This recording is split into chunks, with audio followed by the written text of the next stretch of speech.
Hello అందరికీ, ఈరోజైతే చిక్కుడుకాయ వంకాయ టమాటో కూర అయితే చేసి చూపించిపోతున్నాను. సింపుల్గా ఉంటుంది, టేస్టీగా ఉంటుంది. ఇదైతే కలిపి పెట్టుకునే కూర అనమాట. మీరు ఎప్పుడైనా ఇలా ట్రై చేశారా?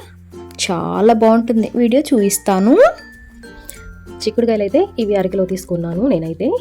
ఇప్పుడు మీడియం సైజు టమాటాలు మీరైతే 3 తీసుకోండి. నేనైతే 2 తీసుకున్నాను. ఒకటి పెద్దది, ఒకటి చిన్నది. 5 వంకాయలు, 2 చిన్న ఉల్లిపాయలు అని చెప్పి నేను 2 తీసుకున్నాను. మీరు పెద్దదైతే 1 తీసుకోండి. పసుపు, ఉప్పు, కారం, నూనె, రబ్బ కరివేపాకు. ఇవేనండి ఈ కూరకి కావాల్సిన పదార్థాలు. ఇప్పుడైతే వంకాయలు, టమాటాలు, ఉల్లిపాయలు కట్ చేసుకున్న తర్వాత వీడియో అయితే చూపిస్తాను కూర ఎలా అనేది కలుపుకోవాలో. ముందుగా అయితే కొంచెం మందంగా ఉన్న గిన్నె అయితే తీసుకోవాలి. ఇప్పుడు ఇందులోకి శుభ్రంగా కడిగి పెట్టుకున్న చిక్కుడుకాయలు వేసేసుకోవాలి. ఇప్పుడు ఇందులోకి కట్ చేసుకున్న టమాటాలు కూడా వేసేసుకోవాలి. అలాగే వంకాయ ముక్కలు, ఉల్లిపాయలు, 2 కట్ చేసుకున్న పచ్చిమిరపకాయలు. ఇందాక చూపించడం మర్చిపోయాను, ఉంటే వేసుకోండి, లేదంటే లేదు. పసుపు, ఉప్పు మీ టేస్ట్కి తగ్గట్టుగా వేసుకోండి. నేను 1 టేబుల్ స్పూన్ ఉప్పు వేస్తున్నాను. ఇందులోకి కారం, నేను 3 టేబుల్ స్పూన్ వరకు కారం అయితే వేస్తున్నాను. మీరు మీ టేస్ట్కి తగ్గట్టుగా కారం అయితే వేసుకోండి. ఇప్పుడు ఇందులోకి మనం తీసి పెట్టుకున్నాం కదా కప్పు, చూపించడానికి ఇది 5 టేబుల్ స్పూన్ల వరకు ఉంటుంది.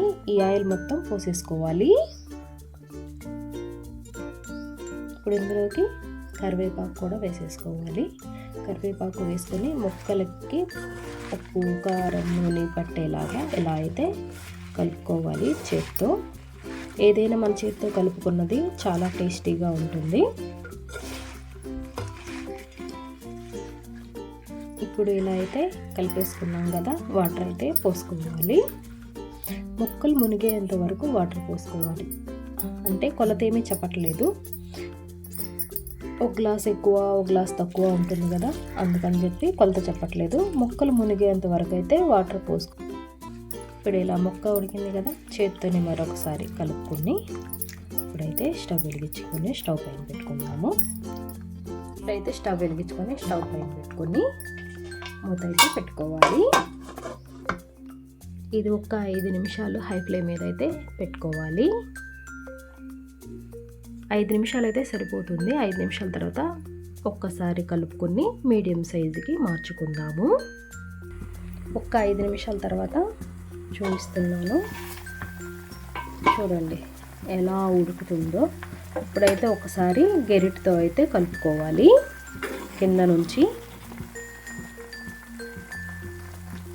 మీకు ఏదైనా ఉప్పు, కారం చాలా లేదు అనుకుంటే ఈ స్టేజ్లో ఉన్నప్పుడు వేయండి. ఇప్పుడైతే మంట సిమ్లో అయితే పెట్టేసుకున్నాం గ్యాస్ పొయ్యి. ఇది కూరని దగ్గరికి వచ్చేంత వరకు ఉడికించుకోవాలి. మూత పెట్టుకుందాం మళ్ళీ.